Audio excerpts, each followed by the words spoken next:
Salut les amis, bienvenue sur ma chaîne Tesla My. Alors aujourd'hui, je voulais revenir sur une chose qui m'est souvent demandée et que je voulais vraiment repréciser, c'est pourquoi est-ce que j'ai vendu ma Model Y long range. Vous voyez, hein, il y a 10 mois, j'avais fait une vidéo qui expliquait comment j'avais vendu cette voiture et chaque fois, ça m'a demandé mais pourquoi tu as vendu cette voiture? C'est une super voiture, pourquoi t'es séparé de ta long range? Donc on va faire un petit peu le point dans cette vidéo sur pourquoi j'ai été amené à faire ça. Et qu'est-ce qui fait que la long range était pas aussi bien que la propulsion? Pourquoi prendre une long range? Pourquoi prendre une propulsion? Allez, je vous dis à tous générique.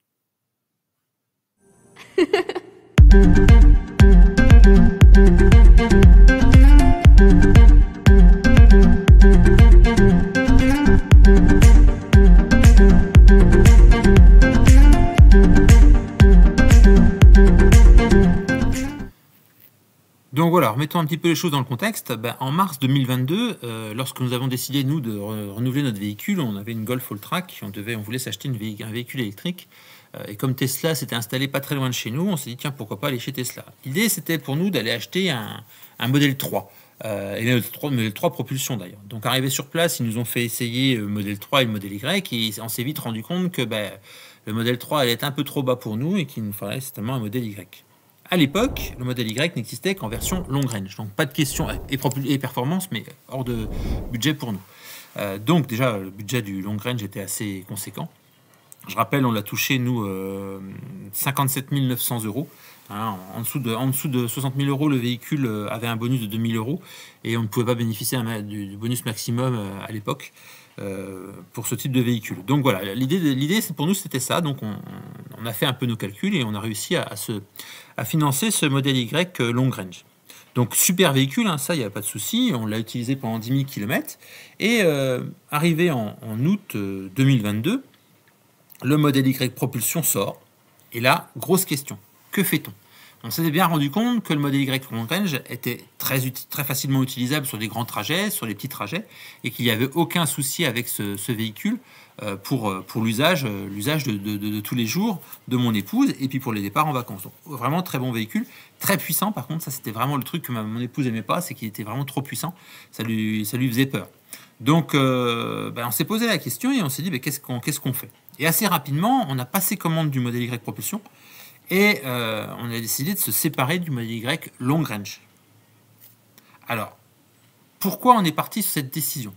L'autonomie, hein, je vais revenir assez rapidement là, sur l'autonomie, en se mettant sur les tableaux, les configurateurs Tesla. Alors, pour revenir à l'autonomie, on va aller dans les... on va faire juste un exemple sur le modèle 3, et puis on fera le modèle Y aussi. Donc, assez rapidement, on se rend compte que même une modèle 3 propulsion a quand même 491 km d'autonomie par rapport à une long range qu'on a 602. Alors, si on va sur le modèle Y, le modèle Y, hop, configuration personnalisée, on a le même gap, voire même on peut se poser la question de passer de l'un à l'autre. Alors, sur la propulsion, on a 455 km. Moi, j'ai moins aussi parce que j'ai des jantes de 20 pouces. Hein, mais bon, bref, prenons sur les bases pour essayer d'être cohérent.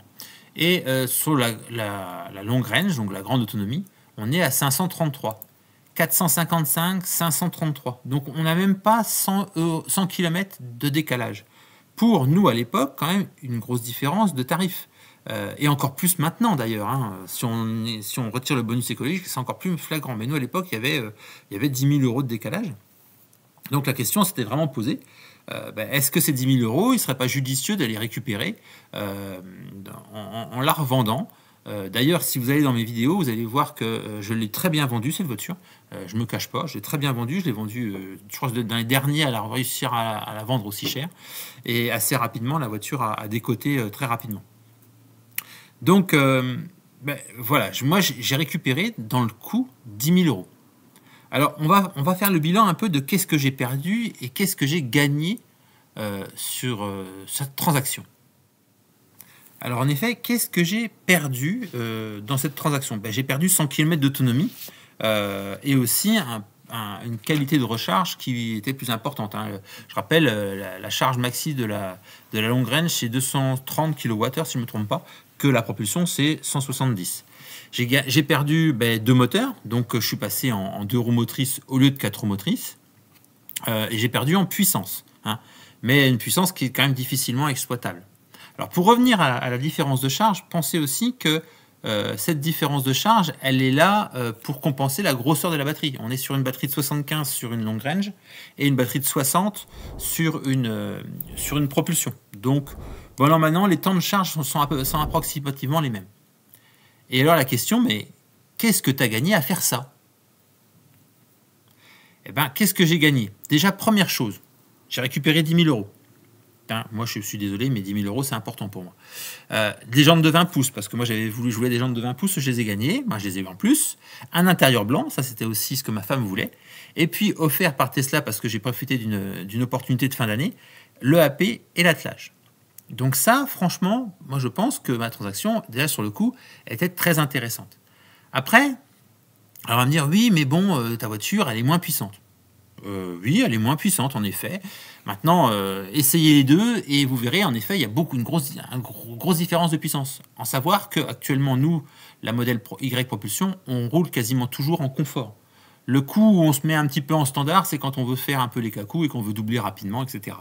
Mais on reste quasiment tout le temps en mode confort. Donc on est tout le temps en mode confort et en fait, qu'est-ce qu'on a aussi? On a aussi tout l'intérieur premium. La modèle Y, qu'elle soit propulsion ou long range, a exactement la même configuration intérieure-extérieure. C'est le même véhicule. Il n'y a pas de différence. Donc la vraie différence, c'est la puissance, l'autonomie. Et je rappelle que l'autonomie, c'est en fonction de ce que vous avez besoin de faire avec ce véhicule. Nous, notre autonomie est suffisante par rapport à une version propulsion. Alors c'est vrai que je suis curieux de savoir qu'est-ce que vous auriez fait à ma place. Est-ce que vous auriez gardé la version long range ou est-ce que vous seriez parti comme moi sur la propulsion? Nous, de notre usage domestique, la propulsion nous va très bien. Si on fait une charge dans la semaine, voire un petit peu plus d'une charge dans la semaine, c'est notre grand max. Les road trips, vous pourrez voir dans les vidéos, je fais des road trips assez intéressants et j'ai jamais eu de problème de charge. Donc, moi, je pense que notre choix était intéressant et a été fait dans le bon sens. Dans les commentaires, allez-y, hein, dites-moi ce que vous en pensez. Franchement, moi, j'aimerais bien avoir votre retour un petit peu sur si notre choix a été judicieux ou ça vous paraît complètement stupide. Parce que c'est vrai que souvent, j'ai ce commentaire-là, moi, j'aurais jamais fait ça, j'aurais jamais voulu faire ça. Vous verrez aussi que le bilan des 10 000 km, je l'ai fait sur la long range et on l'a fait aussi sur la propulsion. Et il s'avère que, globalement, c'est une voiture qui est géniale. Moi, je n'ai pas à me plaindre de cette modèle Y propulsion. C'est toujours un grand kiff de rouler avec. On est vraiment dans un super véhicule.